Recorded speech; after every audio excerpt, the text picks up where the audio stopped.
व्यासदार, उन्होंने कल मुझे व्हाट्सअप करके बताया कि तुम रंगनाथ स्वामी टेम्पल घूम सकते हो त्रिची में। एक्चुअली मुझे पता था उसके बारे में, बट मेरे पास उतना समय नहीं था उस चीज़ के लिए कि मैं डिवोट कर सकूं।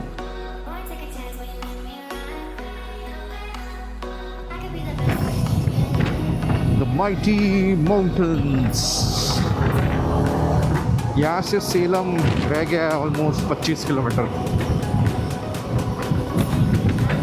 और बैंगलोर को और 4 घंटे लगेंगे यहाँ से।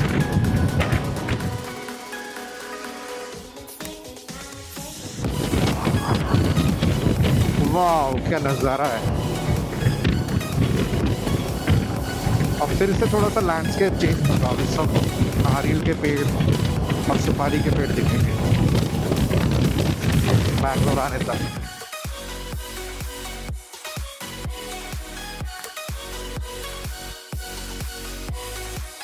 तो दोस्तों, दोपहर का तो वैसे 2 बज चुके हैं और इस होटल में ऐसा कोई रेस्टोरेंट कुछ नहीं है, तो यहाँ पे सब कुछ जोमेटो या फिर स्विगी से ऑर्डर करना पड़ेगा।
Good morning guys, welcome back to my channel जिसका नाम है गौती द बाइकर और मेरा नाम है गौतम।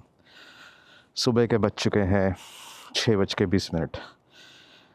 एक्चुअली मैंने 5:30 से ही पूरा लोडिंग करना शुरू कर दिया था, बट मुझे 1 घंटा लग गया लोडिंग करने में। अभी मैं निकल रहा हूँ बैंगलोर के लिए। बैंगलोर यहाँ से 305 किलोमीटर, मुझे लगेंगे 6 घंटे यहाँ से बैंगलोर का सफ़र तय करने। चलिए सफ़र शुरू करते हैं। जय माता दी, ओम नमः शिवाय, जय श्री राम, गणपति बप्पा मोरिया।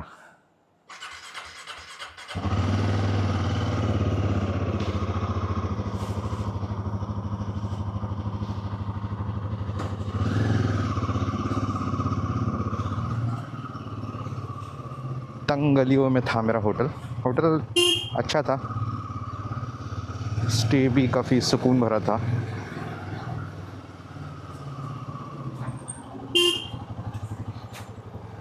सुबह के 6 बजे भी यहाँ का टेम्परेचर 22 डिग्री है विंटर सीज़न में। तो गर्मी में पता नहीं क्या ही बवाल होता होगा।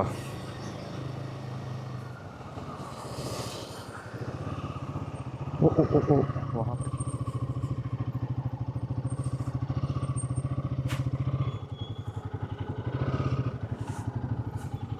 भी 1 वे है।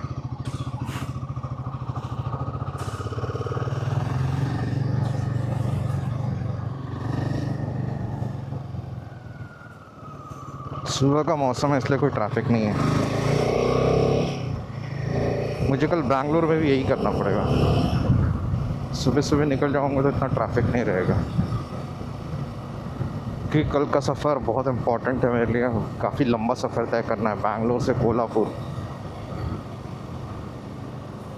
600+ किलोमीटर्स का सफ़र है। ऑलमोस्ट 10 घंटे लगेंगे मुझे, बट पूरा हाईवे है।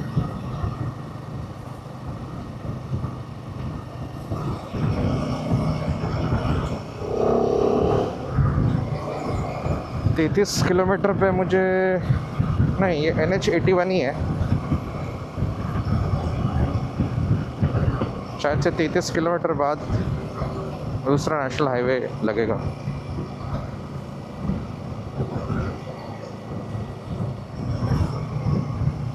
ये कावेरी रिवर है गाइस, जो मुझे नमक्कल भी मिली थी। ये कर्नाटक से बहती हुई तमिलनाडु में आती है और इस पर काफ़ी कंट्रोवर्सी हो चुकी है। दोनों स्टेट में काफ़ी वाद विवाद हो चुका है जल बंटवारे को लेकर।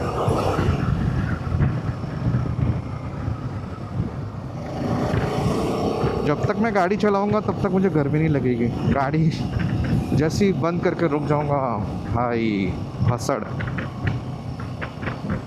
पूरा ह्यूमिडिटी, पूरा पसीना पसीना हो जाता है। नदी का विकराल रूप है उस साइड पे।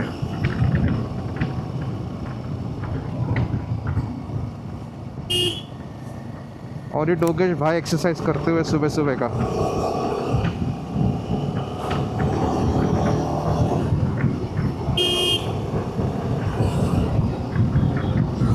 सुबह अगर आप अर्ली स्टार्ट करोगे 6 बजे, 8 बजे तक बहुत सारा डिस्टेंस खींच सकते हो, क्योंकि लोग इतना निकलते नहीं घर से। ऑफिस वाला क्राउड कम रहता है तो ज़्यादा डिस्टेंस कवर होता है।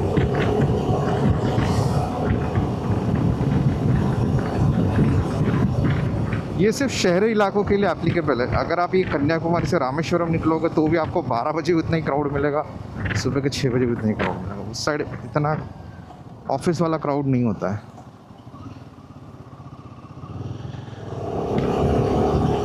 बाय द वे, हिम्मी के टोटल 3000 किलोमीटर्स हो चुके हैं और इस ट्रिप पे 2100 2100 किलोमीटर हो चुके हैं मेरे।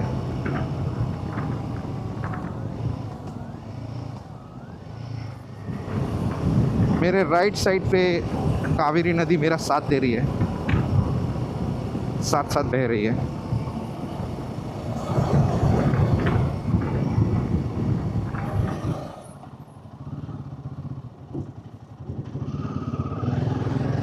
मैं as a moto blogger DG the wanderer को बहुत फॉलो करता हूँ।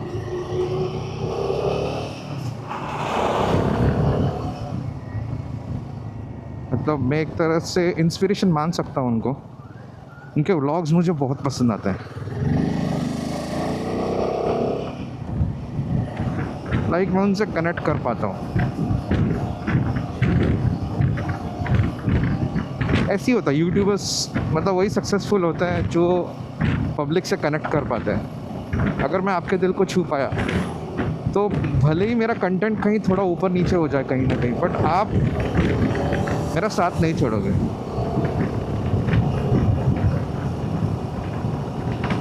The Kaveri river.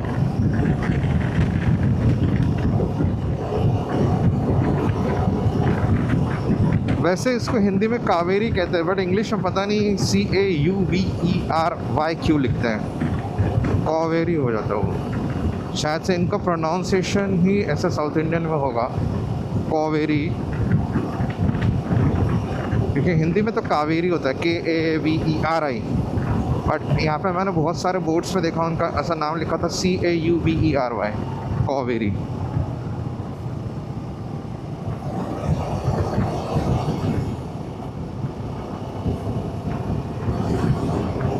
मेरे एक मित्र है लक्ष्मण बिराजदार, उन्होंने कल मुझे व्हाट्सएप करके बताया कि तुम रंगनाथ स्वामी टेम्पल घूम सकते हो त्रिची में। एक्चुअली मुझे पता था उसके बारे में, बट मेरे पास उतना समय नहीं था उस चीज़ के लिए कि मैं डिवोट कर सकूं।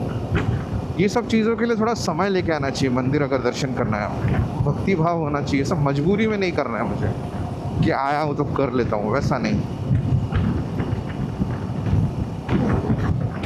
सेम वैसे ही रामेश्वरम का भी सीन था। बाकी का तमिलनाडु एक तरफ और रामेश्वरम एक तरफ क्लीनिनेस में। पूरा तमिलनाडु इतना क्लीन है, बट रामेश्वरम उतना ही गंदा है।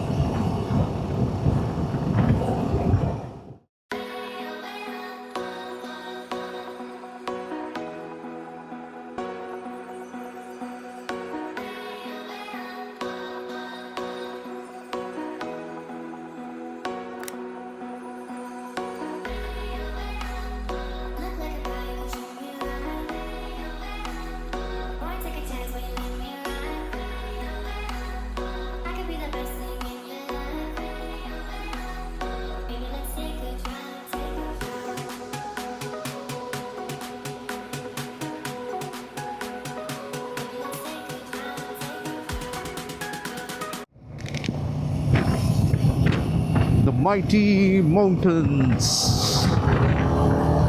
यहाँ से सेलम रह गया ऑलमोस्ट 25 किलोमीटर और बैंगलोर को और 4 घंटे लगेंगे यहाँ से 200 किलोमीटर। NL01 नागालैंड, वहाँ पे पासिंग सस्ता होगा इसलिए वहाँ से रजिस्ट्रेशन कराएंगे।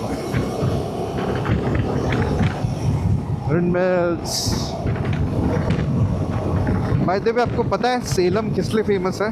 अगर पता है तो नीचे कमेंट करके बताइएगा ज़रूर।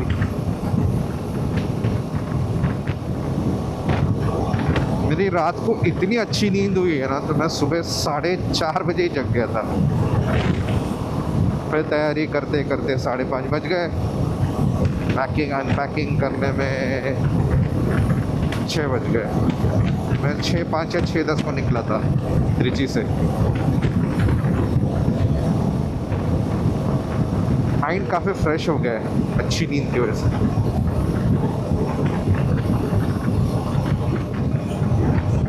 मेरा एक प्रॉब्लम है, अगर मुझे तकिया अच्छा नहीं मिला ना तो मेरी नींद अच्छी नहीं होती है।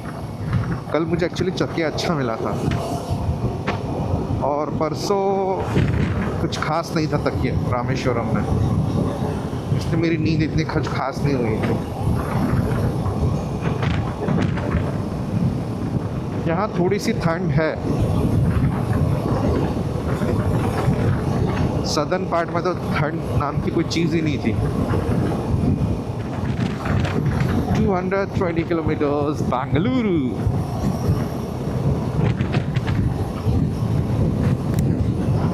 Naira petrol pump, Gautam Adani. जी हाँ, ये नायरा जितना भी पेट्रोल पंप आप देखते हो रोड पे, ये सब गौतम अदानी का है, अदानी ग्रुप का।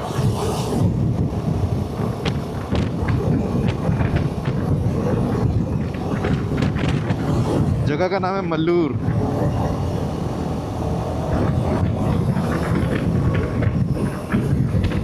Picture frame perfect.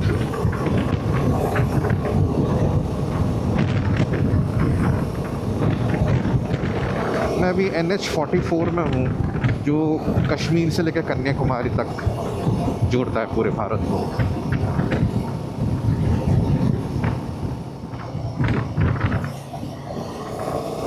कश्मीर दूर मैं कन्याकुमारी, देखो दूरी ही सारी। खुला मैदान और सामने पहाड़, क्या चाहिए और? खुला मैदान, लाइक मैदान जैसा रोड, यहाँ पे आप कबड्डी भी खेल सकते हो। फिर से रोड सिकुड़ गया।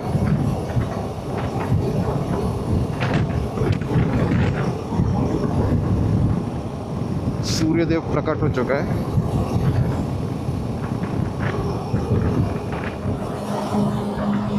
Nursing college.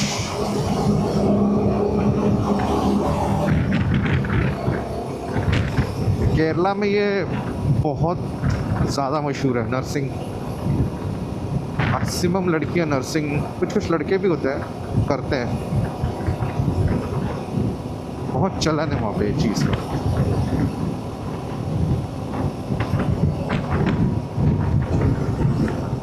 थोड़ा सा कस्बा जैसा इलाका है।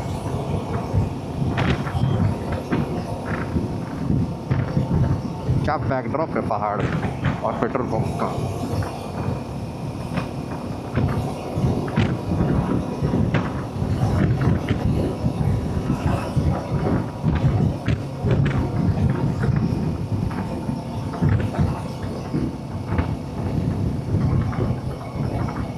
कृष्णगिरी 121, बैंगलोर 211।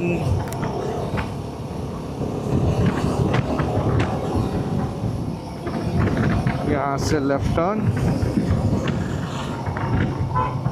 चेन्नई राइट में 350 किलोमीटर यहाँ से, और सेलम टाउन है सीधा 2 किलोमीटर। हमें सेलम को बाईपास करके निकलना है।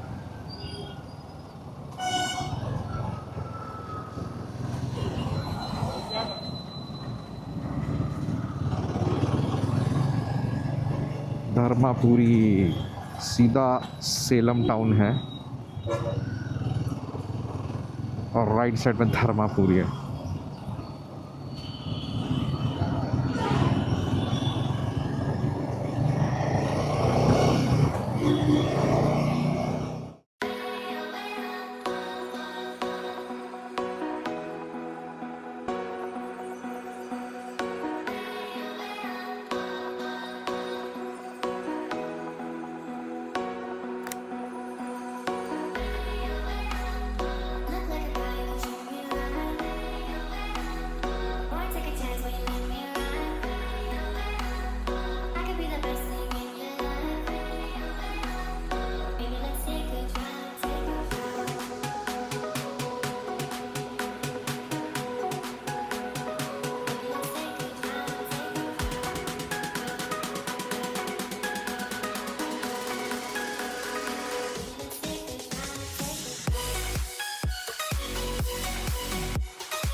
वाह क्या नज़ारा है।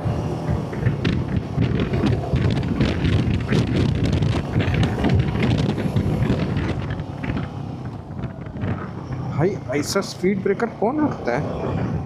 ट्रक्स तो हालत ख़राब होती होगी।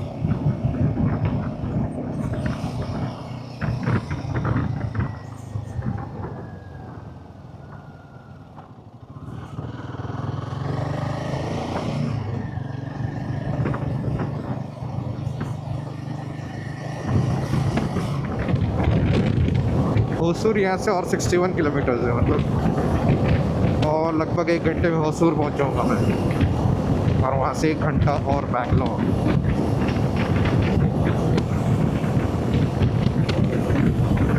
छोटा सा एक झील,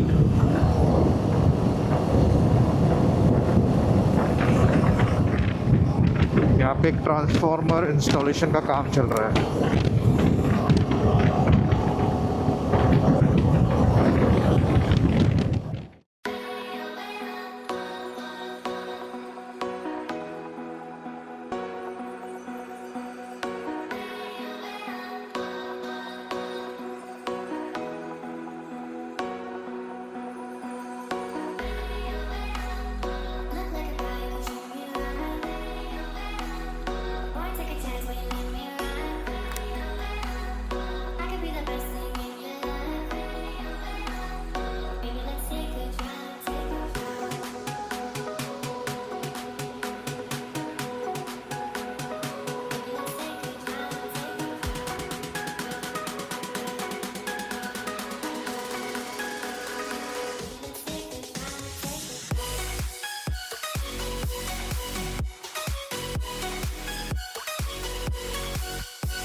तो दोस्तों मैं आज इस होटल में स्टे कर रहा हूँ, दिखाता हूँ आपको थोड़ा सा इंटीरियर।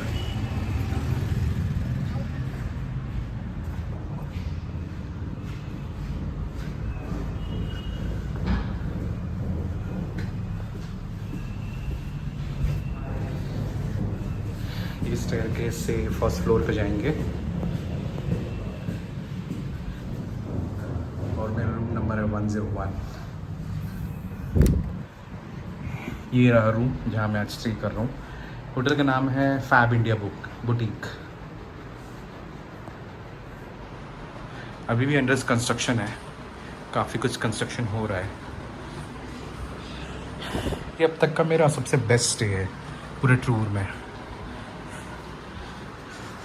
और ऐसा नहीं कि रूम बहुत महंगा है, इकोनॉमिकल है।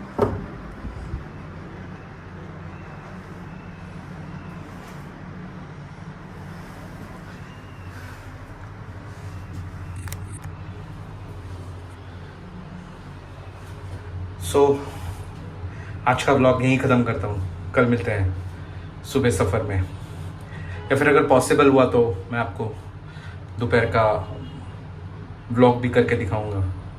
खाना पीना, इवनिंग स्नैक्स, कुछ होगा इंटरेस्टिंग तो ज़रूर दिखाऊंगा आपको। तब तक के लिए बाय बाय।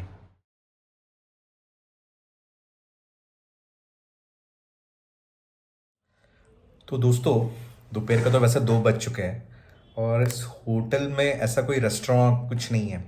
तो यहाँ पे सब कुछ ज़ोमैटो या फिर स्विगी से ऑर्डर करना पड़ता है। तो मैं जस्ट स्क्रॉल आउट कर रहा था स्विगी, तो मैंने देखा डोने बिरयानी, जो कि मेरा एक सच्ची में एक विश लिस्ट है।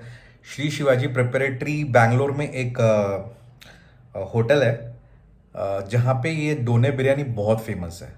बट ये वहाँ का नहीं है, मैंने देखा आसपास का एक मुझे अब जस्ट नाम याद नहीं है, तो मैं डिस्क्रिप्शन में डाल दूंगा वीडियो के कि होटल का नाम क्या है, तो आप वहाँ से ऑर्डर कर सकते हैं अगर आप बैंगलोर में हैं तो मैंने वहाँ से जस्ट ऑर्डर किया डोने बिरयानी, और मैं क्या बताऊँ, अमेजिंग डोने बिरयानी है। मतलब मुझे बहुत पसंद आया। मैं हर किसी को रेकमेंड करूँगा ये डोने बिरयानी ट्राई करने के लिए। और मैंने लेमन जूस विथ फालूदा मंगाया था, वो भी अच्छा था, काफ़ी अच्छा था। तो लंच काफ़ी सॉर्टेड था। देखते हैं अब डिनर में क्या क्या मिलेगा, या फिर मैं क्या ऑर्डर करूँगा। अभी तक सोचा नहीं है कुछ, देखते हैं। अभी तो फिलहाल खाना खाने के बाद थोड़ा आराम करता हूँ और कोल्हापुर का कोई एक होटल बुक करता हूँ कल की जर्नी के लिए। चलिए, बाय बाय।